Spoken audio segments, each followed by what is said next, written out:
ரொம்ப சந்தோஷமாக இருக்குது. ஏன்னா பெரிய ஸ்டார்ஸ் இருக்க படங்களுக்கு இந்த மாதிரி மீடியா சப்போர்ட் கிடைக்கிறது வந்து ரொம்ப ஈஸி. பட் இந்த மாதிரி ஒரு முயற்சிக்கு, இந்த மாதிரியான ஒரு நல்ல விஷயத்துக்கு இவ்வளோ பேர் வந்து இந்த படத்தை பார்த்து ஊக்குவிச்சு அதுக்கப்புறம் அடுத்து எங்களோட இப்படி அசோசியேட் பண்ணியிருக்கிறது வந்து ரொம்ப ரொம்ப பெரிய விஷயமா நான் நினைக்கிறேன். அண்ட் ஆஹா தமிழ் வந்து ஃப்ரம் டே ஒன் புது முயற்சிகளுக்கும் வித்தியாசமான கதைகளுக்கும் நிறைய வாய்ப்பு கொடுத்துருக்கு.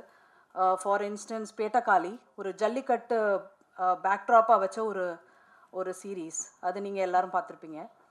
அது டைரக்ட் பண்ணதும் ஒரு டெபியூட்டன்ட் டைரக்டர் தான். ஸோ அதே மாதிரி ரத்த சாட்சி, அதுக்கப்புறம் உடன்பால், இந்த மாதிரி நிறைய வித்தியாசமான கதைகளை நாங்கள் கொடுத்துருக்கோம். அந்த வழியில் வந்து Aha find is a new initiative by Aha Tamil.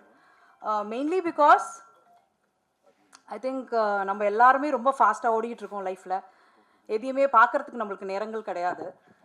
எத்தனை பேர் வந்து ஒரு ட்ரெயினில் நிறைய ட்ராவல் பண்ணியிருப்போம், பட் ட்ரெயின் தண்டவாளத்துக்கு நடுவில் பூக்கிற ஒரு சின்ன பூவை வந்து நம்ம எத்தனை பேர் பார்த்துருப்போம், அதை கண்டுபிடிச்சிருப்போன்றது தெரியாது. பட் அந்த தண்டவாளங்களுக்கு நடுவில் நிறைய இன்ட்ரெஸ்டிங்கான விஷயங்கள் இருக்குது. சின்ன சின்ன மஞ்சள் பூக்கள் இருக்கும், ஒரு சின்ன ஊதா பூ இருக்கும்.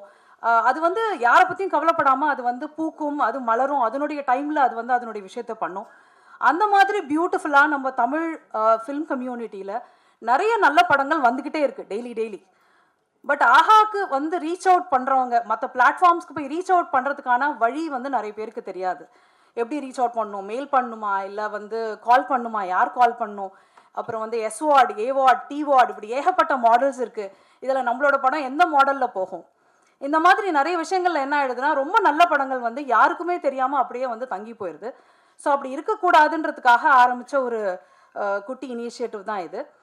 அதுலேயும் எஸ்பெஷலி வந்து ப்ரொடியூசர் பசார் ஃபர்ஸ்ட் டைம் எங்களுக்கு இந்த படத்தை கொண்டு வந்து காட்டின உடனேயே எங்களுக்கு ரொம்ப பிடிச்சி போனதுக்கு காரணம், பயோஸ்கோப் ராஜ்குமார் எடுத்த இந்த படம் வந்து ஒரு ஒரு புது ஐடியா அப்படிங்கிறத தாண்டி ஒரு ஃபேமிலியாக பார்க்கும்பொழுது ஒரு படம் எடுக்கப்பட்ட விதம், அதனுடைய ஸ்க்ரீன் பிளே, இது எல்லாத்தையும் விட்டுட்டு பார்த்தாலுமே ஒரு தாத்தா பாட்டி வந்து நிறைய குழந்தைங்களுக்கு, பேர குழந்தைங்களுக்கு கதைகள் சொல்லி நம்ம கேட்டிருப்போம். பட் இந்த விஷயத்தில் வந்து அது கொஞ்சம் அப்படியே உள்டா. என்னன்னா, இவர் சொன்ன ஒரு பேரன் சொன்ன கதையை வந்து அவங்க தாத்தாவும் பாட்டியும் அவங்க ஃபேமிலியும் அவ்வளோ சீரியஸாக எடுத்துக்கிட்டு, சும்மா பையன் ஏதோ படம் எடுக்கணும்னு நினைக்கிறான், ஏதோ ஒரு கிராமத்தில் ஏதோ ஒரு இதில் ஒரு படம் எடுக்கணும்னு நினைக்கிறான், இவங்ககிட்ட போய் வேற வேலையை பாரு அப்படின்னு சொல்லாமல் அவன் கூட சேர்ந்து எல்லா ஹர்டில்ஸ், எல்லா விதமான டர்புலன்சஸ்லேயும் அவங்க தொடர்ந்து முயற்சி பண்ணி அப்படி ஒரு நல்ல படத்தை எடுத்திருக்காங்க. அது இந்த அளவுக்கு வந்திருக்கு. ஸோ அதில் ஆஹா ஃபைண்ட் ஃபஸ்ட்டு படமாக எடுக்கிறதுல நாங்கள் ரொம்ப ரொம்ப பெருமைப்படுறோம். And apart from that producer பசார், ஜிகே அண்ட் விஜய் அவங்க வந்து இந்த படத்தை கொடுக்கும் போதே என்ன சொன்னாங்கன்னா, இந்த படம் வந்து எவ்வளோ தூரம் ரீச் அவுட் ஆகணுமோ அவ்வளோ தூரத்துக்கு ரீச் அவுட் ஆகணும், அதுக்கு நம்ம என்னெல்லாம் செய்யணுமோ பண்ணணும் அப்படின்னு சொன்னாங்க. அதுவும் எங்களுக்கு ரொம்ப சந்தோஷமான விஷயம். இது எல்லாத்தோட ரொம்ப ரொம்ப ஸ்பெஷலான ஒரு விஷயம் என்னென்னா, பாக்கியராஜ் சார் அவர்கள் இங்கே இருக்கிறது. ஏன்னா அவர் வந்து இப்போ வரைக்கும் நான் அவர்கிட்டையும் சொல்லிட்டு இருந்தேன், ஸ்க்ரீன் பிளேக்கு பைபிள் அப்படின்னு இப்போ வரைக்கும் நம்ம எல்லாரும் யோசிக்கலன்னா அவரோட படங்களை எடுத்து பார்த்தா போதும். அவ்வளோ புதுமைகள் வந்து அதில் அவர் பண்ணியிருக்காரு. இன்ஃபேக்ட் அந்த கான்டெக்ஸ்டில் ஒன்று சொல்லணுன்னா, அவரோட ஃபர்ஸ்ட் படம் சுவரில்லாத சித்திரங்கள், அந்த படத்தில் இருக்கிற மாதிரி இல்லாமல் சித்திரங்களுக்கு இனிமேல் நிறைய ஒரு சுவராக இருந்து Aha find will give more and more movies to the global audience. And I'm so glad that we are doing this today, and I wish you a great this thing, because இது வந்து எங்களுடைய கேம்பெயின் அப்படின்னு சொல்கிறத விட I think it's an extension which has come from your end. இப்போ Cheran sir ஆகட்டும், அதுக்கப்புறம் மிஷ்கின் ஆகட்டும், அப்புறம் வந்து எல்லாருமே இப்போ வந்து சத்யராஜ் சார் அவர்கள் அதில் நடிச்சு கொடுத்துருக்காங்க. இந்த மாதிரி அவங்க ஆல்ரெடி ஸ்டார்ட் பண்ண ஒரு விஷயத்தினுடைய ஒரு எக்ஸ்டென்ஷனாக we are doing this. And இது வந்து எங்களுடைய பொறுப்போ இல்லை ஒரு ஆஹாவுடைய பொறுப்புன்றதை விட உங்கள் எல்லாரோடையும் பொறுப்பும் கூட தான். ஏன்னா ஒரு நல்ல படத்தை நீங்கள் எங்கேயாவது பார்த்தீங்கனாலோ இல்லை யாராவது ஒரு ஃப்ரெண்டு இதில் எத்தனை பேர் வந்து இதில் நிறைய பேர் நிச்சயமாக ஃபில்ம் மேக்கர்ஸாக இருப்பீங்க, ரைட்டர்ஸாக இருப்பீங்க. ஸோ இப்படி எல்லாருக்குமான ஒரு விதையாக தான் இதை ஆரம்பிச்சிருக்கோம். ஸோ நீங்கள் இன்கேஸ் ஏதாவது பார்த்தாலுமே, நீங்கள் ஒரு ஃப்ரெண்டை மீட் பண்ணுறீங்க, அவர்கிட்ட ஒரு நல்ல படம் இருக்குது அப்படின்னு நினச்சாலும் அதையுமே you can bring it to us and we will definitely put it on our platform. Thank you so much for being here, and I wish the entire team a great success. Thank you. எல்லாருக்கும் வணக்கம். Members of the press, Sir Bhagiraj avargal, thank you so much for your presence, and with your kind permission na English la pesren because na Tamil fluency is very limited. But thank you again for being here, sir. Thank you so much, and to the press. From the time AHA was launched in April 2022, we have been committed to bringing the most entertaining original stories to the viewer, to the Tamil viewer, be it Pettaikali, Rathasachi, Sattur railway station, Marutinagar police station, and most recently, Vermari office, which was a real big success story, which led us to do a season 2 as well. As an entertainment platform that is truly local, we have taken the next big initiative today in front of all of you to celebrate the vibrant Tamil community. So this is much bigger than a movie. This is much bigger than what we've just heard. It's about celebrating the vibrant Tamil community and provide a platform to aspiring filmmakers, right, and storytellers, creators to reach a global audience. So that's the vision of AHA Find. It's an initiative to celebrate the community and to offer the most engaging content to a global audience, not just in India. And the first initiative from AHA Find is the movie Bioscope, which Kavita just spoke about. We've partnered with Producer Bazaar. Thank you again so much for being. They're a renowned marketplace for licensing, specializing in buying and selling of films, and it's been made by the acclaimed filmmaker Thiru Rajkumar Avargal. The music has been scored by Thiru Tajnoor. I would also like to thank GK, CEO of Producer Bazaar, and Thiru Vijay, co-founder of Producer Bazaar, for partnering with us, and we really look forward to bringing the Tamil audience across the world some really meaningful and entertaining content. Thank you very much for being part of this, the start of this new journey. Thank you again. இனிய மாலை வணக்கம். ராஜ்குமார் இந்த ஒரு புது முயற்சியை ஆரம்பிக்கும்போது எப்படி ஆரம்பிக்கிறது, என்ன பண்ணலாம் அப்படிங்கும்போது நாங்களாம் தான் ஒரு ஐடியா கொடுத்தோம். ஒரு க்ரௌட் ஃபண்டிங் அப்படிங்கிற ஒரு கான்செப்டை க்ரியேட் பண்ணி நிறைய படங்களை எடுக்கலாம் அப்படிங்கிற ஒரு முயற்சியில் நான் யூஎஸில் இருக்கேன். சியாட்டல் தமிழ் சங்கத்துடைய எக்ஸ் பிரசிடெண்ட் ராஜ்குமார் எனக்கு தெரியும். அவர் இருந்தார், நிறைய எல்லாம் ஒரு பழக்கம் இருந்தது.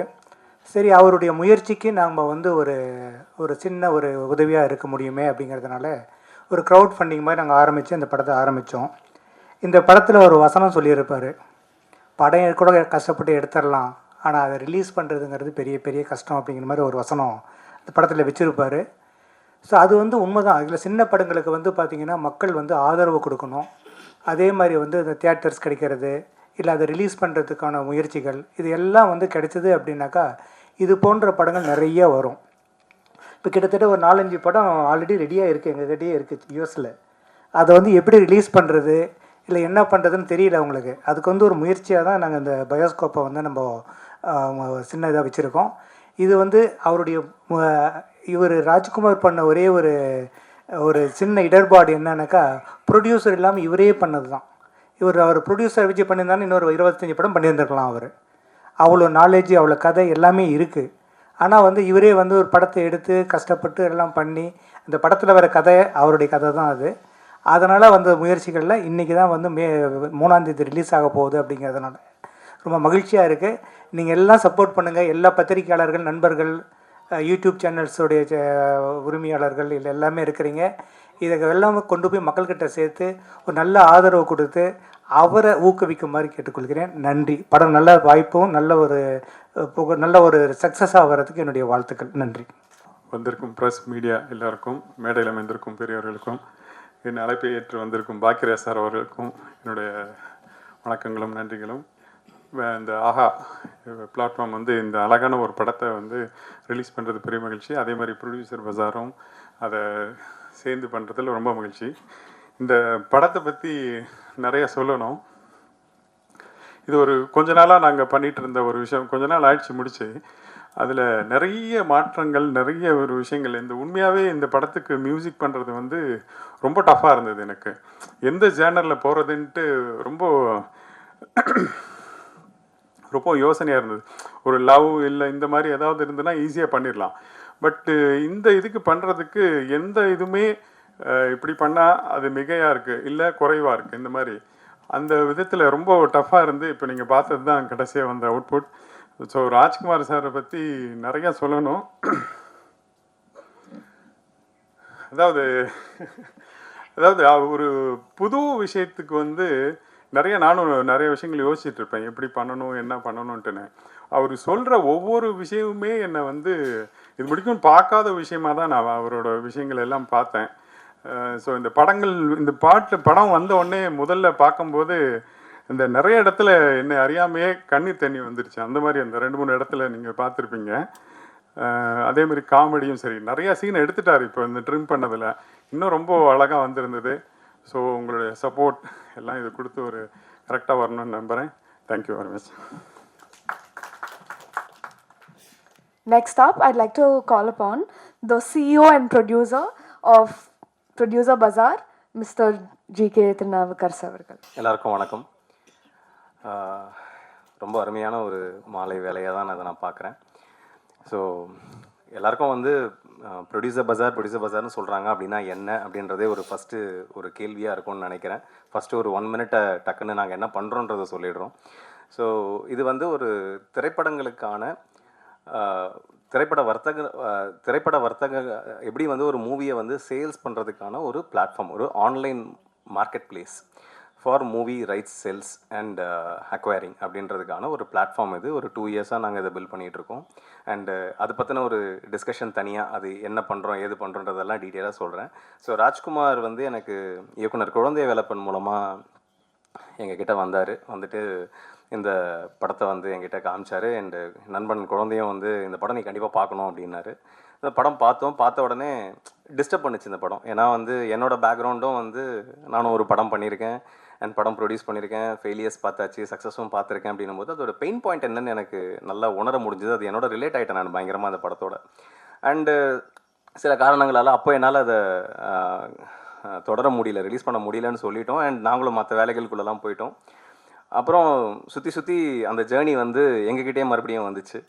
சரி, ஓகே, நம்ம இந்த ஜேர்னியை வந்து எப்படின்னா ஒரு இடத்துல இதுக்கான ஒரு விஷயம் நடந்தால் நல்லாயிருக்கும் அப்படின்னு சொல்லி யோசிச்சுட்டு இருந்தோம். இன்ஃபேக்ட் நான் அவர்கிட்ட சொல்லிட்டேன், இல்லை ராஜ்குமார் நீங்கள் வேறு ஆப்பர்ச்சுனிட்டிஸ்லாம் பாருங்கள் அப்படின்னு சொல்லியிருந்தேன்.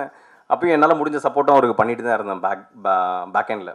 பட் ஒரு பாயிண்டில் வந்து என்ன நடந்துச்சுன்னா, சரி ஓகே இந்த படம் வந்து வந்துருச்சு, நம்ம எதனா ஒரு கனெக்டில் இந்த படத்தை வந்து கண்டிப்பாக வெளியே கொண்டு வரணும் அப்படின்னு யோசிச்சுட்டு இருக்கும்போது நிஜமாக ஒரு மேஜிக்கல் மொமெண்ட்டுன்னு சொல்லுவேன் இந்த வருஷம் எங்களுக்கு 2024.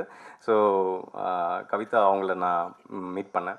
ஸோ அவங்கள மீட் பண்ண உடனே இதில் என்னென்னா, யாருமே இப்படி ஒரு ரிஸ்க் எடுக்க மாட்டாங்க. ஆனால் சத்தியமாக நான் அந்த ரிஸ்க் எடுத்தேன் அவங்கக்கிட்ட. நீங்கள் ஒரு படம் பார்க்கணும், இந்த படத்தை நீங்கள் வாங்கணும்னு அவசியம் கிடையாது, நீங்கள் இந்த படத்தை வந்து கண்டிப்பாக எடுத்துக்கணும்னு நான் எதிர்பார்க்கல. நீங்கள் இந்த படத்தை பார்த்து நேர்மையாக நீங்கள் திட்டினா கூட நான் வாங்கிக்கிறேன், ஆனால் ஒரு 2 மணி நேரம் எனக்காக நீங்கள் ஒதுக்குங்க அப்படின்னு. சரி பார்க்கலாம் அப்படின்னாங்க ஃபஸ்ட்டு. அதுக்கப்புறம் ஒரு வாரம் ஆச்சு, திரும்ப ஃபாலோ பண்ணேன்.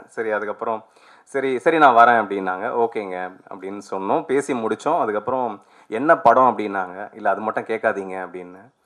அப்புறம் அவங்க என்ன பண்ணாங்க, சரி இல்லைங்க நீங்கள் பேசாமல் விமியோ லிங்க் அனுப்பிடுங்களா பார்த்துடலான்னாங்க. அது அவங்க ராஜ்குமார் இருக்கார் பார்த்தீங்கன்னா, நீங்கள் சொத்தை எழுதி கொடுக்க சொன்னால் கூட எழுதி கொடுத்துருவார். அந்த விமியோ லிங்க்கு கேட்டு அவர்கிட்ட வாங்குறதுக்குள்ளே நாங்கள் செத்துருவோம். அது தரமாட்டார். சார் படம் சார் தியேட்டரில் வந்து பார்க்கணும் சார், அப்போ தான் சார் அந்த ஃபீல் பயங்கரமாக இருக்கும், ப்ளீஸ் சார் அப்படின்னுவார். அப்புறம் இல்லைங்க நீங்கள் தியேட்டரில் வந்து பார்த்தா தான் நல்லாயிருக்கும் அப்படின்னு சொல்லி அவங்கள கன்வின்ஸ் பண்ணி, அதுக்கப்புறம் நாளைக்கு ஷோனா இன்றைக்கி சாயந்தரம் கேட்குறாங்க, என்ன படம்னாச்சு சொல்லுங்கள், நான் டீமுக்கு சொல்லணும், என்னை ஏன் இப்படி படுத்துறீங்க அப்படின்னாங்க. இல்லை ப்ளீஸ் நம்பி வாங்க, கண்டிப்பாக இந்த படம் வந்து உங்களை சாட்டிஸ்ஃபை பண்ணும், ஒரு 2 hours அப்படின்னு. படம் பேர் கூட சொல்ல மாட்டிங்களா அப்படின்னாங்க.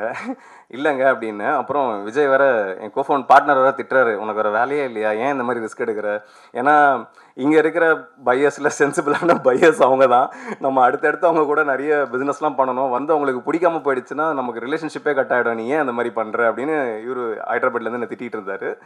இல்லை நம்ம கண்டிப்பாக இந்த ஒரு சேலஞ்ச், இந்த ஒரு ரிஸ்க் எடுக்கலாம் அப்படின்னு சொல்லிட்டு கூப்பிட்டோம். அவங்களும் வேறு வழி இல்லாமல் வந்தாங்க, வந்து உக்காந்தாங்க. ஷோ படம் போட்டோம், படம் ஆரம்பிச்சது. ஃபஸ்ட்டு 10 நிமிஷம் எனக்கு வேர்த்து ஊற்றுது, இந்த பக்கமும் அந்த பக்கமும், ஏதோ இது ஏன் படம் அப்படின்ற அந்த உணர்வுக்குள்ளே என்னை தள்ளி விட்டார் இந்த ராஜ்குமார். சரிங்களா, இந்த பிரசவ வழியில் இருக்க மாதிரி இந்த ப்ரிவியூ ஷோ போட்டுட்டு வெளியே உட்காந்துருக்க ஒரு ப்ரொடியூசருக்கு இருக்கிற பெயின் தான் இன்றைக்கி எனக்கு இருந்துச்சு இவங்க பக்கத்தில் உட்காந்துக்கிட்டு. அதுக்கப்புறம் ஒரு 10 நிமிஷத்துக்கு அப்புறம் எவ்ரி திங் ஆஸ் நார்மல். அது வந்து சிரிச்சா போச்சு மாதிரி தான். உள்ளே வந்து அவர் வடிவேல் பாலாஜிலாம் அப்படி நின்று சிரிப்பு காட்டுற மாதிரி அந்த படம் 10 நிமிஷத்துக்கு அப்புறம் அவங்க டீம் மொத்த பேரையும் பிளாஸ்ட் பண்ணி சிரிக்க வச்சிருச்சு. அதுலேயும் ஒருத்தர் இருந்தார், எந்த படத்துக்கும் ரியாக்ஷனே கொடுக்காத மாதிரி ஒருத்தர் இருந்தார். எனக்கு அவரை பார்த்து ஒரு பயம் இருந்தது. அந்த மாதிரி ஒரு டீமை வச்சுருக்கிறீங்க நீங்கள். ஸோ அப்புறம் ஃபைனலாக படம் பார்த்து வெளியே வந்த உடனே அவங்க சொன்ன ஒரே வார்த்தை இதுதான், இந்த படத்தோட ஐடியா பியூட்டிஃபுல்லாக இருக்குது, கண்டிப்பாக நம்ம இந்த ப்ராஜெக்டை வந்து பண்ணலாம் அப்படின்னு சொல்லி ஒரு க்ரீன் லைட் கொடுத்தாங்க. அது வந்து இந்த படத்துக்கு வந்து ஒரு மிகப்பெரிய ஒரு புஷ்ஷாக நான் பார்த்தேன். அண்ட் எனக்கு அதுலேயும் தாண்டி எனக்கு ரொம்ப பிடிச்ச விஷயம் என்னென்னா, அது ஜஸ்ட்டு இந்த படம் மட்டும் அப்படின்னு அவங்க நிறுத்தலை. அவங்க என்ன சொன்னாங்க, ஃபைண்டுன்னு ஒரு கேட்டகரி கொண்டு வரலாம். அந்த கேட்டகரியில் இந்த மாதிரி கான்டென்ட், இந்த மாதிரி புதுசாக இருக்கிற கான்டென்ட்டை வந்து நம்ம கண்டினியூஸாக பண்ணால் எப்படி இருக்கும் அப்படின்ற அவங்களோட தாட் வந்து எனக்கு ரொம்ப பிடிச்சிருந்தது. It was a fantabulous visionary idea Kavitha, and great applause to you, and she deserves an applause. ஏன்னா வந்து இது வந்து ஒரு சாதாரணமான ஒரு மூவ் இல்லைன்னு எங்களால் உணர முடிஞ்சது. ஏன்னா இங்கே இருந்த டைரக்டர்ஸ் எல்லாரும் கொடுத்த ஃபீட்பேக், இந்த படம் பார்த்துட்டு இப்படி ஒரு படத்தை அக்வயர் பண்ணுறாங்களா, இப்படி ஒரு படத்துக்கான ஒரு பிளாட்ஃபார்ம் இருக்கா அப்படின்றது ஒரு மிகப்பெரிய ஒரு கான்ஃபிடென்ஸை வந்து இவங்க கொடுத்துருக்குறாங்க. அதுக்கு வந்து ஒரு மிகப்பெரிய நன்றி. And thank you Ravi sir, under your leadership this is possible. I know like it is not possible unless until you foresee things. So அந்த ஒரு விஷயத்த நீங்கள் பண்ணதுக்கு லைக் நான் மட்டும் இல்லை, என்டையர் கிரியேட்டர் கம்யூனிட்டியே வந்து they will definitely give you a big thanks for you for building up this type of platform for creators. Thanks for that. And இந்த ஜேர்னியில் வந்து எனக்கு இன்னொரு பெரிய பயம் என்னென்னா, ராஜ்குமார் கிட்ட நான் இன்றைக்கி ஸ்டேஜுக்கு வரத்துக்கு முன்னாடி இப்படி இந்த சைடு இப்படி நடந்து வரும்போது எனக்கு தோணுச்சு, எல்லாரும் இந்த படத்தை பார்த்துட்டீங்க இல்லைங்களா, ராஜ்குமார் ஒரு அன்பான வேண்டுகோள், தயவு செஞ்சு பயோஸ்கோப் 2 எடுக்கிறேன்னு சொல்லிடாதீங்க, சரிங்களா? இந்த படத்தை எப்படி ரிலீஸ் பண்ணோன்னு ஒரு கண்டென்ட்டை மட்டும் பண்ணிடாதீங்க. அப்படி ஒரு கண்டென்ட் பண்ணிங்கன்னா அந்த கண்டென்ட்டில் ரவி சாருக்கும் நீங்கள் ஒரு ரோல் கொடுக்குற மாதிரி ஆகிடும், கவிதாவுக்கு ஒரு ரோல் கொடுக்குற மாதிரி ஆகிடும், எனக்கு ஒரு ரோல் கொடுக்கணும், அவருக்கு ஒரு ரோல் கொடுக்கணும். ஸோ நம்ம நிக்கில் முருகன் சாருக்கும் நீங்கள் ஒரு ரோல் கொடுக்குற மாதிரி ஆகிடும். எல்லாரையும் நீங்கள் ஒரு பர்ஃபார்மன்ஸ் பண்ணி இந்த படத்தை நான் எப்படி வியாபாரத்துக்கு எடுத்துகிட்டு வந்தேன்னு ஒரு படத்தை மட்டும் தயவு செஞ்சு பண்ணிடாதீங்க, போதும். தாஜ்னூர் சொன்ன மாதிரி, உங்கள் கோ ப்ரொடியூசர் சொன்ன மாதிரி அடுத்தடுத்து நீங்கள் வேறு வேறு களங்களுக்கு பயணிக்கணுன்றது தான் வந்து என்னோட விருப்பமும் கூட. அந்த அந்த அந்த ஒரு பாத்துக்கு நீங்கள் போகணுன்றது தான் என்னோட விருப்பமும் கூட. ஏன்னா இது எப்படி ஆயிடுச்சுன்னா, எங்களோட மார்க்கெட் பிளேஸ் வந்து எங்களோட ஐடியாலஜி வந்து வெரி சிம்பிள். எங்கள் மார்க்கெட் பிளேஸுக்கு ஒரு படம் வரும், அந்த படத்தோட ரைட்ஸை நாங்கள் அன்பண்டில் பண்ணுவோம், பையர் யாருன்னு ஐடென்டிஃபை பண்ணுவோம், சேல்ஸ் பண்ணுவோம், அதோட முடிஞ்சு போச்சு. ஆனால் இவரோட படம் வந்த உடனே என்ன ஆச்சுன்னா, இது கிட்டத்தட்ட எங்கள் படம் மாதிரி கன்வெர்ட் ஆன உடனே எங்கள் டீமில் ஒரு 4 பேர் இருக்காங்க. அதில் ஃபஸ்ட்டு வந்து என்னோட பார்ட்னர், அவர் ஹைதராபாத்தில் எப்படின்னா they run chain of theaters அங்கே ரன் பண்ணிட்டு இருக்காங்க. அவங்களோட விஷன்லாம் பார்த்தீங்கன்னா அல்லு அரவிந்த், மகேஷ் பாபு அந்த மாதிரி தாட்டில் இருந்துட்டு இந்த படத்தை நான் அவர்கிட்ட அனுப்பி இந்த மாதிரி ஒன்று பண்ணலாமான்னு கேட்டால் என்ன ரியாக்ஷன் வரும்னு யோசிச்சு பாருங்கள் என் நிலமையை. ஃபஸ்ட்டு நான் அவரை சமாளிக்கணும். அவரை சமாளித்ததுக்கு அப்புறமா அடுத்து என்னோட மிகப்பெரிய பிரச்சனை வந்து என்னோட சிஎஃப்ஓ பிரபு, சரிங்களா? அவர் என்ன பண்ணுவாருன்னா, எல்லாம் கேட்பார், எல்லாம் கேட்டு எவ்வளோ காசு வரும் அப்படின்னுவார். இதுக்கு எனக்கு என்ன பதில் சொல்கிறதுன்னு எனக்கு தெரியாது. நான் வர இல்லை பிரபு, இது ஒரு புது இனிஷியேட்டிவ் அப்படின்னு அப்படியே டென்ஷனாகி திரும்புவார் இந்த பக்கமாக. திரும்பி இந்த புது இனிஷியேட்டிவ் பண்ணுற வேலைலாம் வச்சுக்காத, ஒழுங்காக இருக்கிற வேலையை செய்கிறதுக்கே எங்கள் ஆள் இல்லை, நீ எதுக்கு இந்த வேலையை செய்கிற அப்படின்னு அடுத்த டென்ஷன், அவரை நான் சமாளிக்கணும்.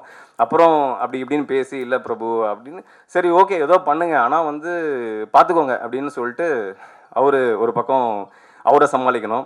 அவரை சமாளித்ததுக்கு அப்புறமா இந்த பக்கம் திருமணம்னு வச்சுக்கோங்களேன், எங்கள் ஆப்ரேஷன்ஸில் வெற்றின்னு ஒருத்தர் இருக்கார், அவர் அதுக்கு மேலே, சரிங்களா? எனக்கு வந்து அவரோட ஒரே வேலை என்னன்னா, நான் வேலை செய்யாமல் பார்த்துக்கிறது. அந்த வடிவேல் ஒரு படத்தில் சொல்ல தெரியுமா, நீ எதனா வேலை செஞ்சால் டெட் பாடி நீ தான் மாதிரி, என்னை வேலை செய்யாமல் பார்த்துக்கிறது தான் அவரோட வேலை. இதை தாண்டி என் டீமில் ஆன்போர்டிங்கில் சுப்ரியான்னு ஒருத்தவங்க இருக்காங்க, அவங்க என்ன லூசுன்னே நினச்சிட்டாங்க. அதாவது எதனா ஒரு படம் வருதுன்னு வச்சுக்கோங்களேன், அதாவது சினிமா சம்மந்தமாக ஒரு கண்டென்ட் வருது, சினிமா மேக்கிங் பற்றி ஒரு படம் வருதுன்னா அவங்க குடுகுடுன்னு ஓடியாந்து, சார் சினிமா மேக்கிங் பற்றி ஒரு படம் இருக்குது சார், நீங்கள் பாரு, இது எதுக்கு நீ என்கிட்ட சொல்கிற அப்படின்னு நான் கேட்டேன். இல்லை சார் உங்களுக்கு தான் அந்த மாதிரி படம்லாம் பிடிக்கும்ல அப்படின்னு. அது எப்படி அப்படின்னு, அதான் சார் பயோஸ்கோப் நீங்கள் ரொம்ப நாளாக ட்ரை பண்ணிருக்கீங்களா அப்படின்னு அவங்க ஒரு முடிவு பண்ணிட்டாங்க. இதை தாண்டி எங்கள் டீமில் அருண் ஒருத்தர் இருக்கார், அவர் வந்து என்னென்னா சேல்ஸு செல்லிங் இதெல்லாம் அவர் தான் பார்த்துக்கிறாரு. அவர்கிட்ட இருக்கிற பிரச்சனை என்னென்னா, அவரும் லைசன்ஸ் பண்ணுறது எல்லாமே பெரிய படம், சரிங்களா? சின்ன படம்னாலே அப்படியே அவன் ரியாக்ஷனை பார்க்கவே எனக்கு பயமாக இருக்கும். ஸோ அவங்ககிட்ட சொல்லி, இது மாதிரி ஒரு கண்டென்ட்டுப்பா அப்படின்னா, இப்படி தான் இந்த மாதிரி ஒரு செட்டப். எல்லாருமே வந்து என்னென்னா, it's all love and care. இது எப்படின்னா வந்து பத்திரமான ஒரு ரூட்டுக்கு எடுத்துகிட்டு போகணுன்றதான் அவங்களோட ஆசை. பட் இந்த பயோஸ்கோப்புன்ற படம் வந்து இவங்க எல்லாரையுமே கன்வின்ஸ் பண்ணுச்சுன்றது தான் வந்து மிகப்பெரிய சாதனையாக நான் பார்க்குறேன். ஏன்னா இவ்வளோ பேரை தாண்டி இந்த இடத்துக்கு வந்து நாங்கள் எல்லாரும் வந்து நிப்பாட்டியிருக்கோம் இந்த படத்தை. அண்டு இதுக்கப்புறமா இது உங்கள் கையில், நீங்கள் தான் வந்து இதை பிகரான ஆடியன்ஸ், லார்ஜரான ஆடியன்ஸுக்கு கொண்டு போனோம். இன்ஃபேக்ட் இந்த படம் ஆரம்பிக்கும் போது உண்மையாக சொல்கிறாங்க, நாங்கள் வந்து ஒரு 10 தேட்டரில் ரிலீஸ் பண்ணலான்றது தான் எங்களோட டார்கெட்டாக இருந்துச்சு. ஆனால் இந்த படத்தோட டீசரும் ட்ரெய்லரும் கொடுத்த நம்பிக்கை அண்ட் இது வரைக்கும் வந்து படம் பார்த்து கொடுத்த ஃபீட்பேக்ஸில் இருந்து இந்த படம் இன்றைக்கி வந்து கிட்டத்தட்ட 75 தேட்டர்கள் வரைக்கும் எங்களுக்கு வந்து சப்போர்ட் வந்திருக்கு. நீங்கள் இது அடுத்த லெவலுக்கு கொண்டு போவீங்க. எப்படி வந்து லப்பர் பந்து வந்து சிம்பிளாக வந்து சூப்பரான ஒரு இடத்துக்கு போய் லேண்ட் ஆச்சோ, அதே மாதிரி இந்த படம் ஜனவரி 3ஆம் தேதி தியேட்டரில் 75 தேட்டரை தாண்டி இன்னும் அடிஷ்னலாக இந்த படத்தை கொண்டு போய் சேர்க்க வேண்டிய ஒரு ரெஸ்பான்சிபிலிட்டி எல்லாருக்குமே இருக்குன்னு நான் நம்புகிறேன். இந்த ஜேர்னியில் நீங்களும் எங்கள் கூட வரணுன்றது தான் என்னோடய விருப்பமும் ஆசையும். அண்ட் இதெல்லாம் தாண்டி கவிதா சொன்ன மாதிரி இந்த இடத்துல வந்து பாக்யராஜ் சார் வந்திருக்கிறது வந்து எனக்கு ஒரு மிகப்பெரிய ஒரு ஆசீர்வாதமாக நான் பார்க்குறேன். எனக்கு ஒரு பெரிய பிளஸ்ஸிங்காக நான் பார்க்குறேன். ஏன்னா நான் இதுக்கு முன்னாடி குரங்கு பெடல்னு ஒரு படம் ப்ராஜெக்ட் வந்து ஃபஸ்ட் இனிஷியேட் பண்ணது நான் தான். அதோட டிசைனை வந்து நான் பாக்யராஜ் சார்கிட்ட காமிச்சேன். என்னது இது அப்படின்னாரு. அதான் சார் நம்ம சின்ன வயசில் சைக்கிள் உள்ள கால் விட்டு ஓட்டுவோமே சார், அதுதான் சார் நான் டைட்டிலாக வச்சுருக்கிறேன் அப்படின்னு. அந்த டிசைன் இப்படி பார்த்துட்டு அவர் சொன்ன ஃபீட்பேக் வந்து என்னென்னா, டிசைன் நல்லா இருக்குது, ஆனால் எங்கே நீ சொன்ன விஷயம் அதில் இல்லையே அப்படின்னாரு. எனக்கு புரியலை முதல்ல சார் என்ன சொன்னார் அப்படின்ட்டு. அப்புறம் அந்த டிசைனில் வந்து என்ன குரங்கு பெடல் காலை உள்ளே விட்டு சைக்கிளை ஓட்டுவோன்னு சொல்கிற, ஆனால் அதில் வெறும் சைக்கிளை மட்டும் போட்டு வச்சுருக்கிற, கால் எங்கே அப்படின்னாரு. தான் கடைசியில் மண்டையில் இருக்க கொண்டையை வெட்டலைன்ற மாதிரி ஒரு கரெக்ஷன் எங்களுக்கு அது ஃபீல் ஆச்சு.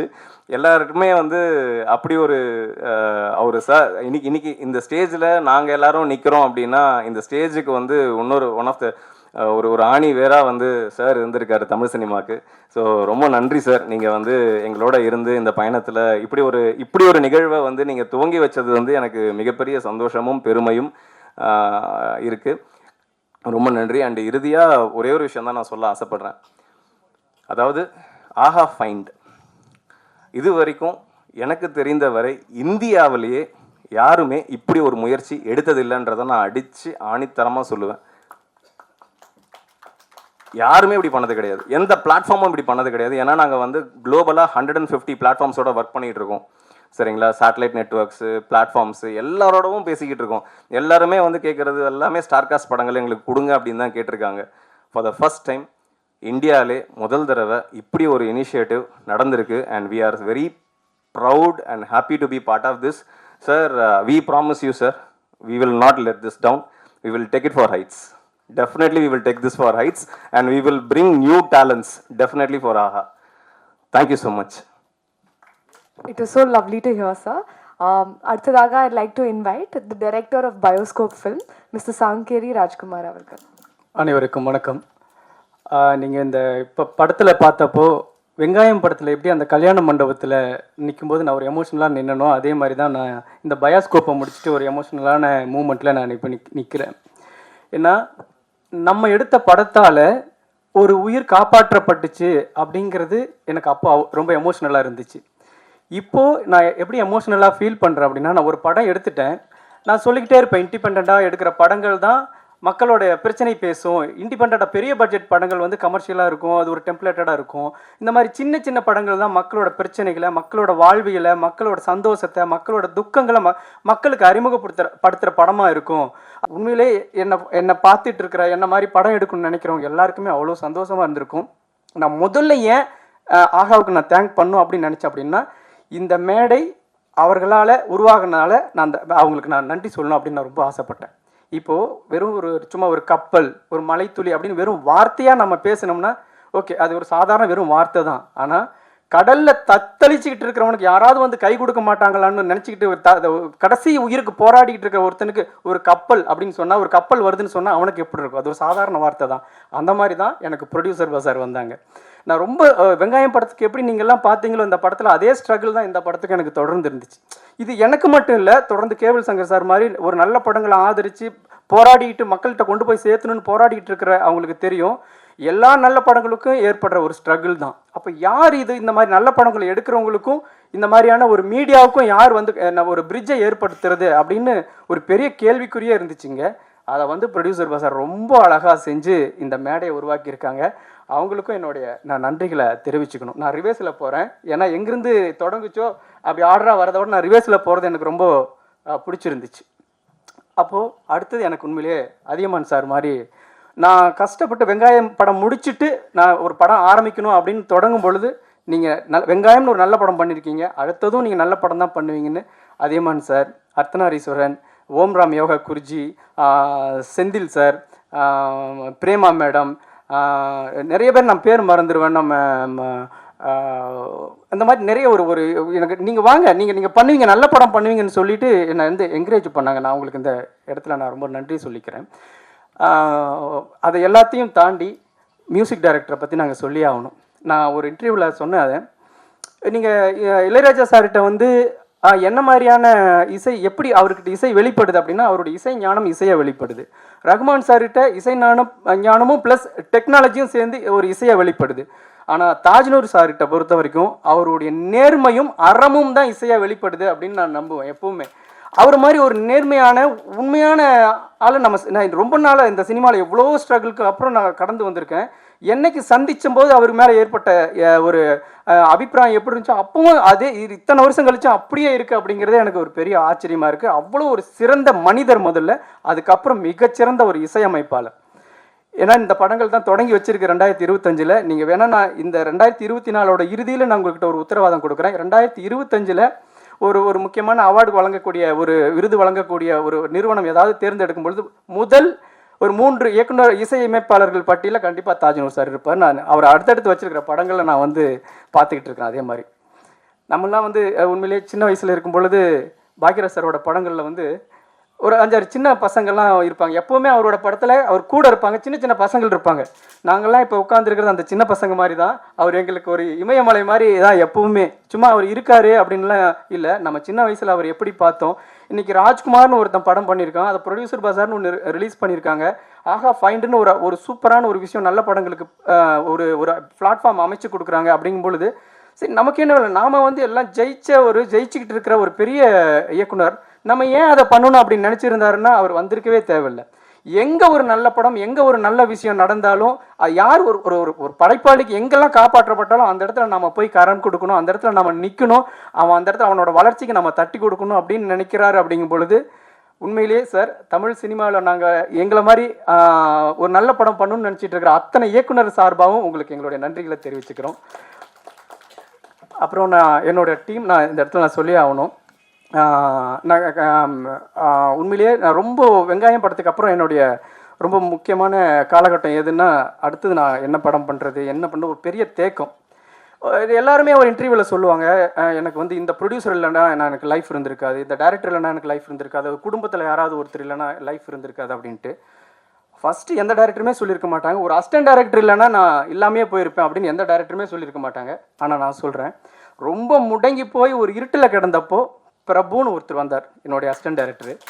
வந்து என்னங்க பண்ண போகிறீங்க, நீங்கள் ஏங்க வெங்காயம்னு ஒரு படம் பண்ணிட்டு ஏங்க இப்படி உட்காந்துட்டு இருக்கீங்கன்னு தட்டி எழுப்பி, எந்திரிங்க நம்ம படம் பண்ணுவோம், எப்படி கிரியேட் பண்ணுறதுன்னு எனக்கு தெரியும் அப்படின்ட்டு ஒரு 25 பேரை உருவாக்கி, ஒரு ப்ரொடியூசர்களை உருவாக்கி, இன்னைக்கு வரைக்கும் வெங்காயம் படம் சக்ஸஸ்ஃபுல்லெல்லாம் அவர் பார்க்கவே இல்லை. அதுக்கப்புறம் தான் வந்தார் என்கிட்ட. எப்போ நான் வந்து டவுன்ஃபாலுக்கு போகிறனோ அன்னைக்கு வந்து இத்தனை வருடமும் நீ ஜெயிக்காம உன்னை விட்டு போக மாட்டேன்டான்னு ஒருத்தர் கங்கணம் கட்டிக்கிட்டு இந்த இடத்துல கொண்டாந்து நிறுத்துற வரைக்கும் அவங்க குடும்பத்தில் இருக்கிற பிரச்சனைகள், அவங்களோட தனிப்பட்ட விஷயம் எதை பற்றியுமே கவலைப்படாமல் இன்னைக்கு நான் இந்த இடத்துல வந்து நிற்கிற வரைக்கும் அவர் கை கட்டிக்கிட்டு வேடிக்கை பார்க்குறாரு. அப்படின்னா ஒரு அசிஸ்டன்ட் டைரக்டர் காப்பாற்றப்பட்ட, ஒரு உதவி இயக்குனரால் காப்பாற்றப்பட்ட இயக்குனருங்கிறதே நான் பெருமையாக சொல்லிக்குவேன். அதில் எனக்கு எந்த விதமான தயக்கமும் இல்லை. ரொம்ப நன்றி பிரபு. அதே மாதிரி கூட இருந்து ரிலீஸ்க்கு வேலை செஞ்சுட்டு இருக்கிற முரளி, குப்புசாமி மாதிரியான வாங்க பிரபு, வாங்க பிரபு.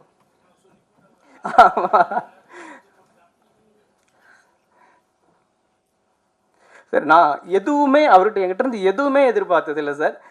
உண்மையிலேயே உங்களுடைய உதவி இயக்குனர்களாக இன்றைக்கி பெரிய பெரிய ஜாம்பவானாக இருக்காங்க.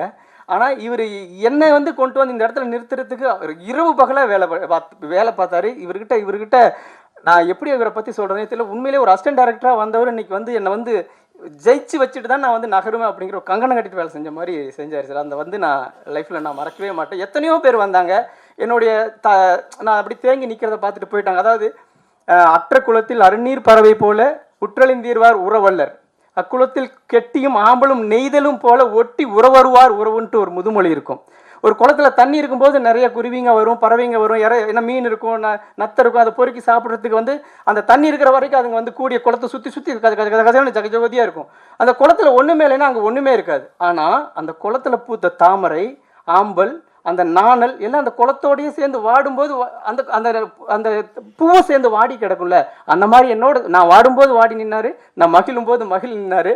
அதனால அவருக்கு நான் எல்லாரை விட ரொம்ப நான் நன்றி கடன்பட்டிருக்கேன். அதை தாண்டி என்னுடைய குடும்பம், நான் என்னுடைய குடும்பத்துக்கு நான் பெரிய நன்றி ஏன் தனியாக நான் சொல்ல தேவைன்னா, இந்த படமே ஒரு பெரிய தேங்க்ஸ் கார்டு தான். என் பின்னாடி நின்ன எல்லாருக்கும் நான் வந்து அப்பா, அம்மா, தாத்தா, பாட்டி, இதில் வந்து என்ன ஒரு விஷயம்னா, இந்த படத்தை எடுத்து வெளியிடுறதுக்குள்ளே ஒரு தாத்தா இங்கே வர முடியாத அளவுக்கு ரொம்ப உடல்நலம் இல்லாமல் போயிட்டார். ஒரு தாத்தா இல்லாமலே போயிட்டார். அவங்களாம் இதை பார்த்துருந்தா அவ்வளோ சந்தோஷப்பட்டிருப்பாங்க. என்னுடைய மனைவி, அவங்க அப்பா அம்மா எந்த இடத்துல 10 ரூபா இருந்தால் அதுக்கான செலவை படுத்துக்குவாங்க, 50 ரூபா இருந்தால் அதுக்கான செலவுகளை வச்சுக்குவாங்க. எந்த இடத்துலையுமே ஏன் நீங்கள் வந்து இந்த வறுமையை வந்து என்னை ஃபீல் பண்ணாமையே என்னை காப்பாற்றினதுக்கு என்னுடைய மனைவிக்கு, என்னுடைய குடும்பத்தார் எல்லாத்துக்கும் நான் ரொம்ப நன்றி கடன் பட்டிருக்கேன். தொடர்ந்து நான் என்கிட்ட ஒரு பெரிய பிரச்சனை இருக்குது. கொஞ்சம் முக்கியமானவங்களெல்லாம் ஞாபகப்படுத்தி சொல்லிடுவேன், ரொம்ப முக்கியமானவங்கள மறந்துடுவேன். நான் யாரையாவது மறந்துருந்தேன்னா அவங்க ரொம்ப முக்கியமானவங்கன்னு நீங்கள் நினச்சிக்கோங்க. அதை தாண்டி எனக்கு இப்போவுமே வெங்காயம் படத்துக்கு வரைக்கும் இன்றைக்குமே ஒரு நிகில் சார்கிட்ட எப்படி இருப்பாங்களோ அதே மாதிரி தான் இந்த பத்திரிகையாளர்கள், தொலைக்காட்சி நண்பர்கள் எல்லாருமே என்னோட பர்சனலாக அவ்வளோ அன்பாக இருப்பாங்க. எது நடந்தாலும் விஷ் பண்ணுவாங்க. உண்மையில் எனக்கு இங்கே இருக்கிறவங்க எல்லாருமே நிகில் சாருக்கு தெரிஞ்ச மாதிரி எனக்குமே எல்லாருமே தெரிஞ்சவங்க, என் மேலே அன்பாக இருக்கக்கூடியவங்க. என்னோட அடுத்தது இவன் ஏதாவது வரமாட்டானா, ஏதாவது பண்ண மாட்டானா, ஒரு நல்ல படம் பண்ண மாட்டானா, அதை நம்ம வந்து ப்ரொமோட் பண்ண மாட்டோமா அப்படிங்கிற மாதிரியான ஒரு எதிர்பார்ப்பில் இருக்கிற மாதிரியான ஒரு நண்பர்கள் தான். ஒரு நல்ல படம் பண்ணுறதுக்கு என்னென்னலாம் ஸ்ட்ரகிள் இருக்குன்னு தெரியும். அதே மாதிரி திரு சார் வந்து நான் அவர் கூட ரொம்ப பர்சனலாக கனெக்ட் ஆகியிருக்கேன். இது எல்லாமே சரிங்க. ஒரு டிசிஷன் எடுக்கக்கூடிய ஒரு இடத்துல ஏங்க இதெல்லாம் கொஞ்சம் யோசிச்சு பண்ணுங்கன்னு சொல்லிட்டா ஒட்டுமொத்த பெரிய ஜேர்னியுமே அங்கே வந்து டிஸ்டர்ப் ஆயிரும். ஓகே, இது வந்து நம்ம கை விட்டுறலாம் அப்படின்ட்டு அவங்க வந்து மிஸ் பண்ணுறதுக்கு வாய்ப்பு இருக்குது. சார், நீங்கள் இருக்கிற உயரத்துக்கு நீங்கள் தமிழ்நாட்டில் இருக்கக்கூடிய லட்சக்கணக்கான அசிஸ்டன்ட் டைரக்டர்ஸ் இருக்காங்க, ஆயிரக்கணக்கான என்ன மாதிரி நல்ல புது டைரக்டர்ஸ் இருக்காங்க. அவங்க எல்லாமே உங்களுக்கு தேங்க் பண்ணுவாங்க சார். இந்த பிளாட்ஃபார்ம் வந்து நம்ம பிளாட்ஃபார்ம்னு கூட சொல்லக்கூடாது, இது ஒரு ஃப்ளைட்டுன்னு தான் சொல்லணும். எங்களை மாதிரியான ஆட்கள் எல்லாம் நீங்கள் உயரத்துக்கு ஹைட்டுக்கு கொண்டு போய் நிறுத்திருக்கீங்க. ஃபைனல் டச்சாக உங்களுக்கு நன்றி சொல்லணும்னு தான் நான் அவங்கள இது வரைக்கும் நான் சொல்லாமல் இருந்தேன். இந்த படம் நான் ரொம்ப நாள் கழித்து வந்திருக்கு. அடுத்து என்னுடைய 2 படங்களும் வரப்போகுது. நான் ரொம்ப நாளாக வெயிட் பண்ணிட்டு இருந்தாலும் நல்ல நல்ல படங்களோடு தான் நான் உங்களை வந்து சந்திப்பேன். தப்பான படம் பண்ண மாட்டேன். சின்ன படமாக இருக்கலாம், எனக்கு இருந்த பொருளாதாரத்தை வச்சு நான் சின்ன படம் பண்ணியிருக்கலாமே ஒழிய எக்காரணத்தை கொண்டும் பத்திரிகையாளர்களோட நம்பிக்கை வீண் போகிற அளவுக்கு நான் தப்பான படம் பண்ண மாட்டேன் என்றைக்குமே. அது நான் இன்னும் கொஞ்சம் எனக்கான பெரிய வாய்ப்புகள் கிடைக்கும் போது இன்னும் இதில் ஏதாவது சின்ன சின்ன குறைகள் இருந்தாலும் அதை சரி பண்ணி நான் நிச்சயமாக பெரிய படமாக பண்ணுவேன். உண்மையிலே நான் ரொம்ப சந்தோஷமாக நிற்கிறேன். எனக்கு பின்னால் வரக்கூடிய இயக்குநர்களுக்கு ஒரு பாதை அமைச்சு கொடுக்கக்கூடிய ஆகாவோட ஃபைண்டுங்கிற ஒரு புதிய உதயத்தை இந்த பயாஸ்கோப் உருவாக்கி கொடுத்துருக்கு. அந்த பயாஸ்கோப்பை நான் உருவாக்குனேன் அப்படிங்கிற ஒரு பெருமிதத்தோடு விடைபெறுகிறேன். நன்றி, வணக்கம். வந்து அதே மாதிரி சார், அவர் வந்து நான் அப்படியே ஆர்டரில் மறந்துட்டேன், மன்னிக்கணும். நிறைய வேலைகளுக்கு நடுவில் அவர் சொன்ன மாதிரி தான், ஏங்க திரு, ஆமாம் ஆமாம் அந்த முக்கியமானவங்களை மறந்துடும்னு சொன்னேன். அந்த மாதிரியான ஒரு ஏங்க திரு பேசாமல் வேறு ஏதாவது பாருங்கன்னு ஒரு வார்த்தை சொல்லியிருந்தாலும் இந்த படம் வந்திருக்காது. இது நீங்கள் கொடுக்கக்கூடிய வாழ்வு அப்படிங்கிறது. இங்கே வந்து இந்த சினிமா பற்றி எதுவுமே தெரியாமல் இங்கே வந்திருக்காங்க, எங்கள் படத்தில் நடித்தவங்களாம் வந்திருக்காங்க. ஏன்னா பாக்கியராஜ் சார் பேசின உடனே கண்டிப்பாக நம்ம மேலே கூப்பிடலாமா? இப்போ கூப்பிடலாமா? நான் பாக்கியராஜ் சார் ரொம்ப நேரம் வெயிட் பண்ணக்கூடாது, கூப்பிடலாமா சார்? ஓகே. இந்த படத்தில் இருந்த நடித்தவங்க மேலே வாங்க. உதவி இயக்குநர்கள், எனக்கு உதவியாக இருந்தவங்க எல்லாம் கொஞ்சம் மேலே வாங்க டக்குன்னு. கொஞ்சம் சார் ரொம்ப நேரமாக வெயிட் பண்ணுறாரு. நம்ம அவருடைய சூழல் புரிஞ்சுக்கிட்டு நம்ம வந்து கொஞ்சம் டக்குன்னு வந்துடலாம். உங்களுக்கு அறிமுகப்படுத்துறதுக்காக தான். வாங்கம்மா டக்குன்னு. இந்த இடைவெளியில் நான் இந்த படத்தை தொடங்கும் பொழுது எனக்கு பண உதவி செஞ்சு எனக்கு இது வரைக்கும் எப்போ ராஜ்குமார் இந்த படம் எப்போ எனக்கு திருப்பி தருவேன் அப்படின்னு எந்த ஒரு வார்த்தையும் சொல்லாமல் எனக்காக அன்போட காத்திருந்த அனைவருக்கும், அதாவது ஓம்ரம் யோகா சார், அதியமான் சார், ஸ்ரீதர், ஜேசுதாஸ், செந்தில் அண்ணா, மலேசியா காமராஜ் சார், சண்முகம் அண்ணா, ஈஸ்வர் அர்த்து சார், பிரேமா மேடம், சுரேஷ் மாம்ஸ், இவங்க எல்லாருக்கும் என்னுடைய மனமார்ந்த நன்றிகளை தெரிவிச்சுக்கிறேன்.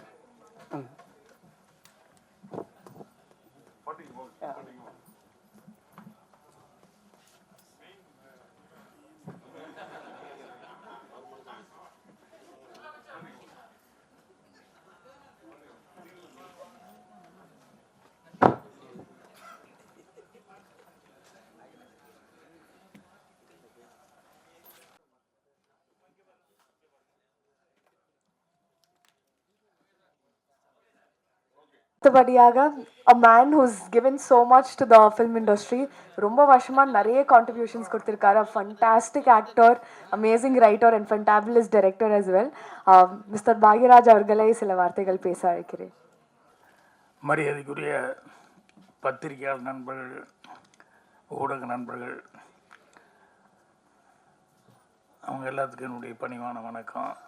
அதே மாதிரி இத்தனை பாட்டிமார்கள்லாம் வந்து நடிச்சுட்டு வந்திருக்காங்க. எவ்வளோ நேச்சுரலாக நடிக்க முடியுமோ அவ்வளோ நேச்சுரலாக.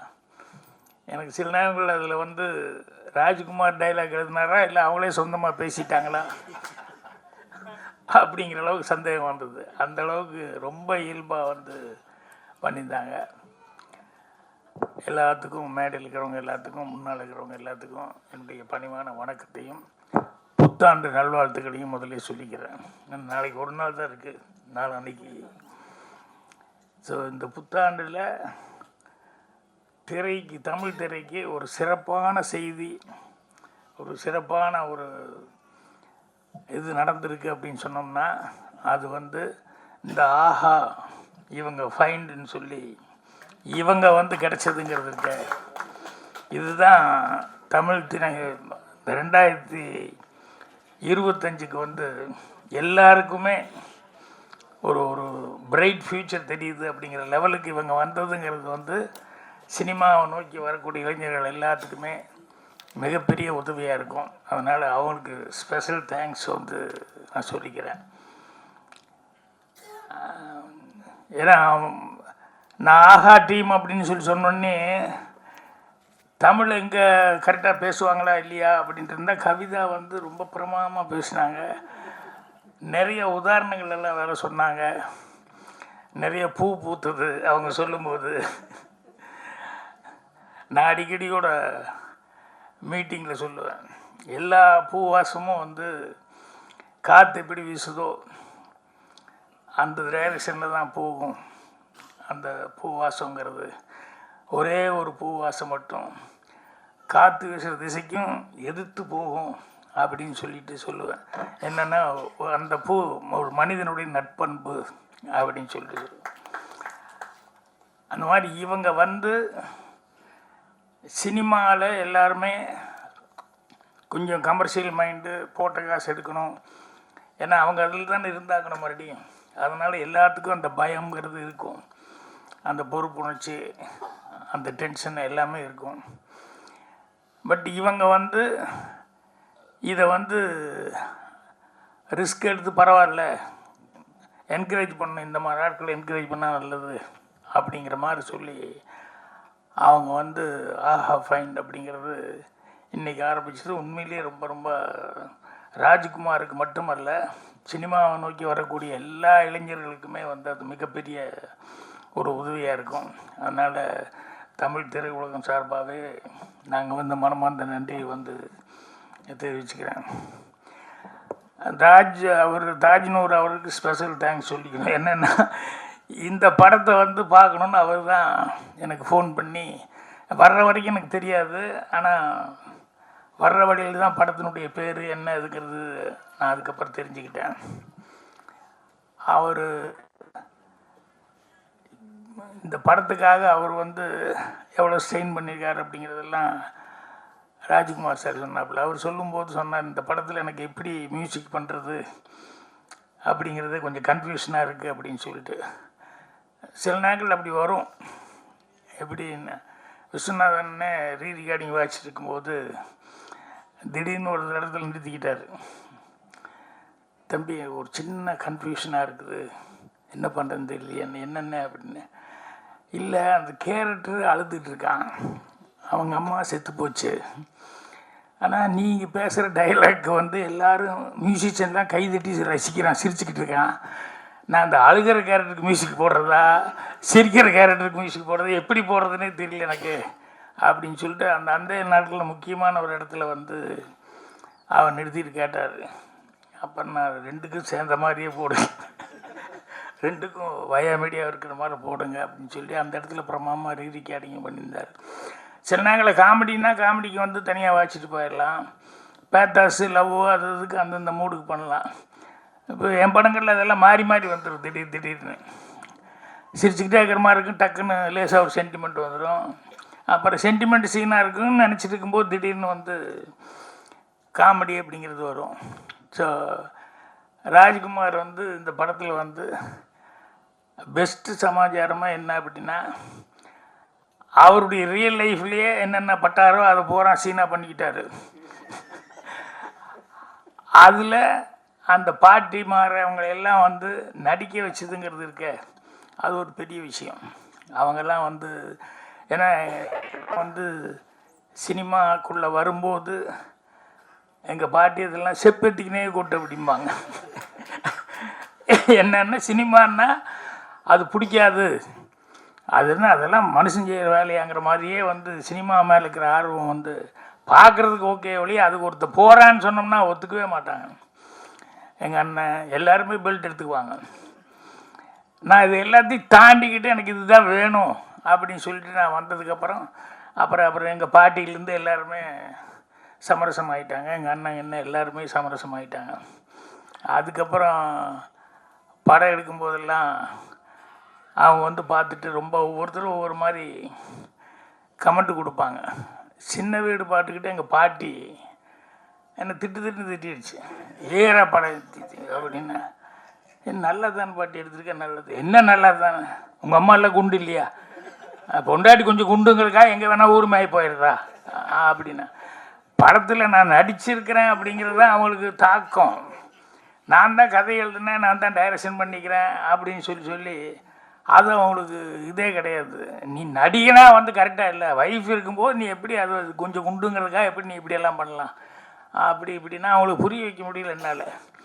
அதோடு நிறுத்திருந்தால் பரவாயில்ல, அடுத்த தடவை எடுக்கிறதுக்கு முன்னால் முதல்ல என்கிட்ட கதையை சொல்லு அப்படின்னு எங்கள் பாட்டி. அந்த மாதிரி ராஜ்குமார் கதையை சொல்கிறதுக்காக நிறைய இடத்துக்கு போவார் இல்லையா. நான் வந்து முதல் கண்டிஷனே சினிமா எடுக்கும்போது டைரக்ஷன் பண்ணும்போது என் ப்ரொடியூசர்கிட்ட முதல் கண்டிஷனே, நான் யாருக்கிட்டையும் போய் கதை சொல்ல மாட்டேன், அதுக்கு சம்மதம்னா நான் டைரக்டரை ஃபிக்ஸ் பண்ணுங்கள், இல்லை ஃபைனான்சியர் வர்றாரு, டிஸ்ட்ரிபியூட்டர் வர்றாரு, இவங்க வர்றாங்க அவங்க வர்றாங்கன்னு சொன்னோம்னா அவங்ககிட்டலாம் கதை சொன்னேன். என் மேலே நம்பிக்கை இருந்தால் என்னை டைரக்டராக போட்டு எடுங்க, ஆனால் யாருக்கிட்டையும் வந்து கதை சொல்ல மாட்டேன். படம் வந்து கடைசியில் பார்க்க சொல்லுவேன், படம் வந்து நம்பிக்கையாக அவங்களுக்கு பார்க்குற அளவுக்கு இருக்கும் அப்படின்னு சொல்லிட்டு அது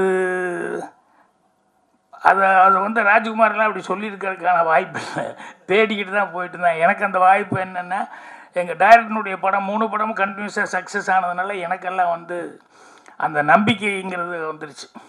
நம்பிக்கை வந்தாலும் கூட அதுக்கு வந்து ஆட்கள், இப்போ அவர் சொல்லிட்டு இருந்தார் இல்லையா, இப்போ அதிகமான என்கிட்ட பேசும்போது சொல்லிட்டு இருந்தார், அவர் சியாட்டில் என்னை மீட் பண்ணது, ஃபோட்டோ எல்லாம் காமிச்சு நான் தமிழ் சங்கத்துக்கு போனதெல்லாம் சொல்லிக்கிட்டு இருந்தார்.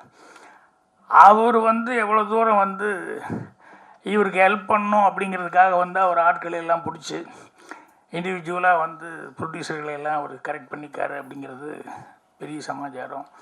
அப்புறம் பஜார் நம்ம திருநாவுக்கரசு அவர்கள் இந்த படத்தை அவங்ககிட்ட எப்படியாவது காமிச்சு அவங்கள வர வைக்கணும் அப்படிங்கிறத வந்து அது எவ்வளோ சிரமப்பட்டு அவங்கள வந்து இந்த படம் பாருங்கள் அப்படின்னு சொல்லி. ஸோ அது உண்மையிலேயே சினிமாவில் இருக்கிறவங்க நான் சொன்ன மாதிரி வந்து கமர்ஷியல் மைண்டாக தான் பார்ப்பாங்க. என்னென்னா போட்ட காசு வருதா, அதுக்கு உத்தரவாதம் இருக்கா அப்படிங்கிறத எல்லாருமே பார்ப்பாங்க. நல்ல படம் எடுத்தால் கூட சில நேரங்களில் வந்து கையை கடிச்சிச்சுன்னா என்ன பண்ணுறது அப்படிங்கிறதுனால இது ஜனங்கிட்ட போகுமா போகாதா அப்படிங்கிற ஒரு குழப்பம் இருக்கும். ஜனங்கிட்ட போகிறது அப்படிங்கிறது போனால் தானே தெரியும் அது நல்லா இருக்கா இல்லையாங்கிறது, போகாமையே எப்படி தெரியும். ஸோ அதனால் இது வந்து அவங்க வந்து அந்த பாட்டி இவங்கெல்லாம் வந்து நடித்தது, அந்த ரியலாக இருக்கக்கூடிய சில ப்ராப்ளங்கள் அதெல்லாம் வந்து பார்த்துக்கிட்டு அந்த கதையோடு ஒட்டி வந்து இவங்க பார்த்து, இல்லையே அது நல்லா தான் இருக்குது, அங்கங்கே சிரிப்பு இருக்குது, அங்கங்கே சென்டிமெண்ட் இருக்குது அப்படின்னு சொல்லிட்டு இது எல்லாமே வந்து இந்த ஆஹா டீம் வந்து பார்த்து செலக்ட் பண்ணுறதுங்கிறது இருக்குது. அதுதான் கிரேட்டு. அதனால தான் வந்து இந்த ஆஹா ஃபைண்டுங்கிறதுல ஃபஸ்ட்டு படமாக வந்து ஒரு நல்ல படம் பயோஸ்கோப்புங்கிற ஒரு படத்தை வந்து ஃபஸ்ட்டு படமாக செய்கிறாங்க. அந்த ஃபஸ்ட்டு படமாக செய்கிறது அளவுக்கு படமும் வந்து ராஜ்குமார் வந்து நல்லா சிரமப்பட்டு அந்த ரியல் லைஃப்பில் இருக்கிற கேரக்டர்ஸே எல்லாத்தையும் பிடிச்சி போட்டு பண்ணனா ஏன் சோக கதை கேளு அந்த பாட்டில் பார்த்தா முன்னால் எல்லாம் அழுதுட்டு இருக்கிற பாட்டியெல்லாம் இருக்காங்களே, எல்லாமே ஒரிஜினலாக அந்த ஊருக்காரங்க. கூப்பிட்டு என்ன பண்ணும் பாக்கியம் அப்படின்னா, ஒன்றும் இல்லை, கொஞ்சம் கொஞ்சம் கொஞ்சம் அப்படியே அழுதுட்டு உட்காந்துருக்குன்னு நீங்கள் முன்னால் அப்படின்னா, எதுக்கு அழுகிறதுன்னு, எப்படி அழுகிறதுன்னு கேட்டால், ஒன்றும் இல்லைங்க, கண்ணில் போட்டோம்னா எரிச்சலாக அதுலேயே வந்து அழுதுட்டு உட்காந்துருங்கன்னு சொல்லி கிளிசரின் கொஞ்சம் கூடிய எல்லாத்துக்குன்னா, ஐயோ இது என்னத்தை போட்டது இவ்வளோ தூரம் எரியுதுன்னு, பேசாமல் உட்காந்து அப்படியே பாருங்கள் நாங்கள் பாட்டு பாடுவோம் அப்படின்னு சொல்லிட்டு. ஸோ அந்த அந்த மாப்பிள்ளைக்கு தோழனா வந்தவனை வந்து கூப்பிட்றது, ஏப்பா ஒரு நல்ல பையனாக கூப்பிட்டு வர்றது இல்லையா, மாப்பிள்ளை இப்படியா கூப்பிட்டு வருவாளேன்னு சொல்லுவாங்களே, அதெல்லாம் வந்து ரியல் கேரக்டர். இப்போ நான் கோபிகா தான் மறுபடியும் ஷூட்டிங்கு போகும்போது அடுத்த ஜென்ரேஷன் இவங்கெல்லாம் வந்திருப்பாங்க இல்லையா, அவங்களுக்கு அந்த குழந்தைகள்லாம் பார்த்ததில்லை. சினிமாவில் வந்து இப்போ அங்கே வில்லேஜ்களில் சில நேரங்களில் ஃபோட்டோ கூட எடுத்து வச்சுருக்க மாட்டாங்க. இப்போ இந்த படம் வந்து பார்க்கும்போது அந்த பாட்டு போட்டோம்னா இதுதாண்டா அவங்க அப்பத்தான் அவங்க இவங்கன்னு சொல்லி எல்லாம் காமிக்கிறது இருக்க, அதில் அவ்வளோ ஒரு சந்தோஷமாக அவங்க வந்து காமிச்சிக்கிட்டு இருப்பாங்க.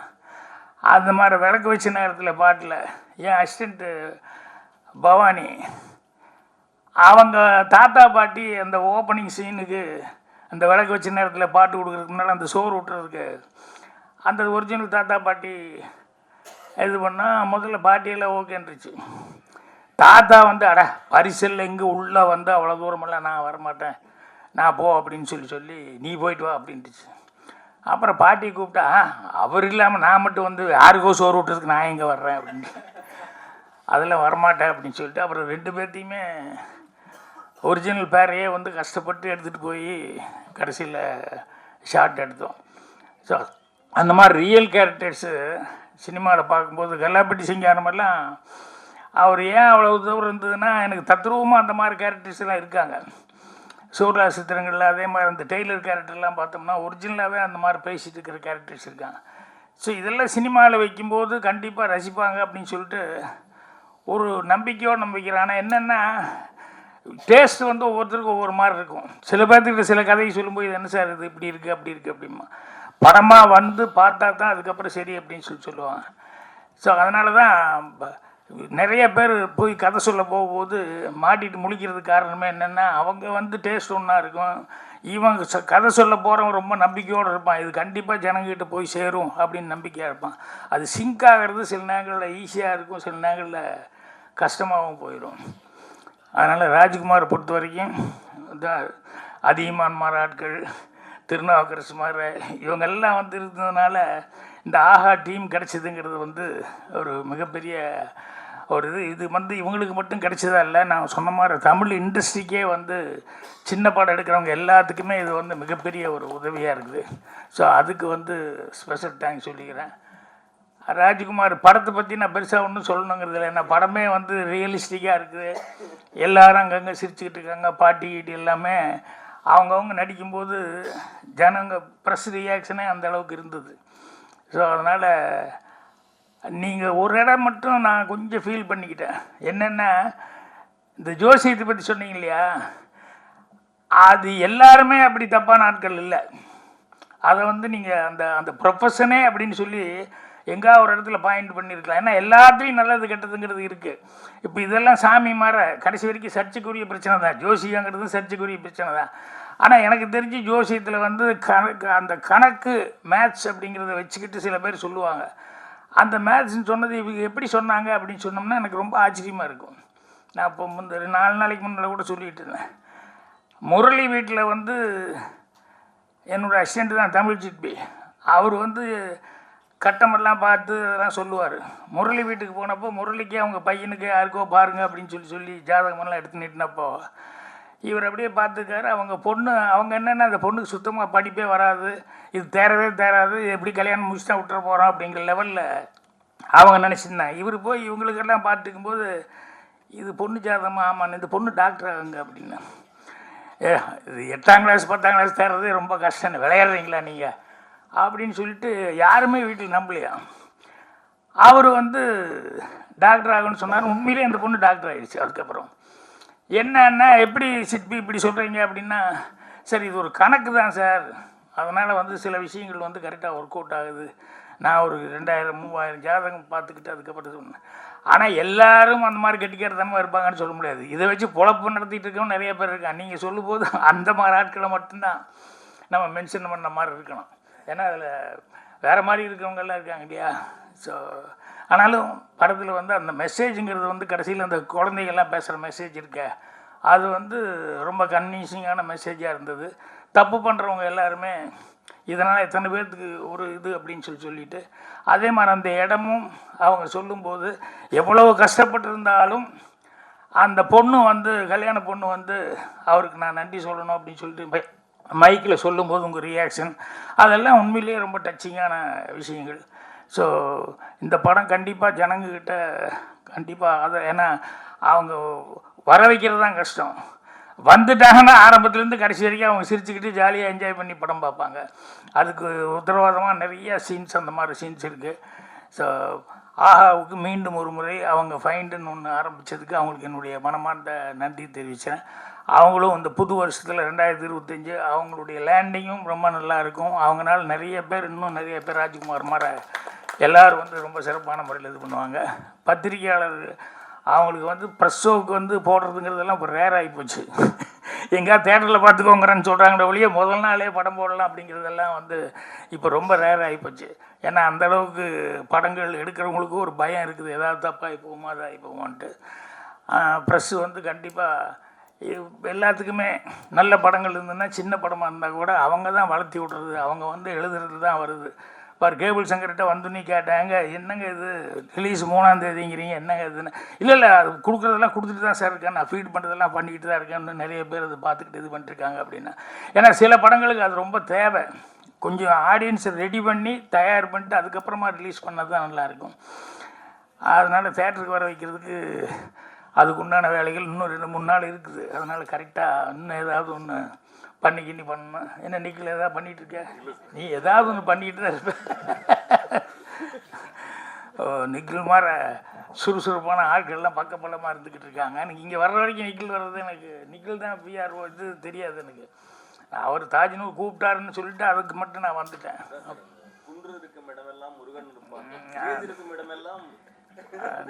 துணி மாற்றாம அதே துணி நிற்கிறாரு, எனக்கு டவுட்டு. வந்து இந்நேரம் 2 ட்ரெஸ்ஸாவது மாற்றிருக்கணும், மாற்றாமல் நிற்கிறாருங்கிறது. ஸோ பத்திரிகையாளர்கள் கண்டிப்பாக உங்களுடைய நல்ல ஆதரவை வந்து இவங்களுக்கு படத்துக்கும் கொடுக்கணும், இந்த பயாஸ்கோப் படத்துக்கும் கொடுக்கணும். அதே மாதிரி வந்து தமிழுக்காக வந்து இவ்வளோ தூரம் ஒரு சர்வீஸ் மென்டாலிட்டியோட ஆஹா ஃபைன்னு சொல்லி இதை ஆரம்பிக்கிறாங்க, அவங்களுக்கு உங்களுடைய ஆதரவு கொடுக்கணும்னு சொல்லி கேட்டுக்கிறேன். நன்றி, வணக்கம்.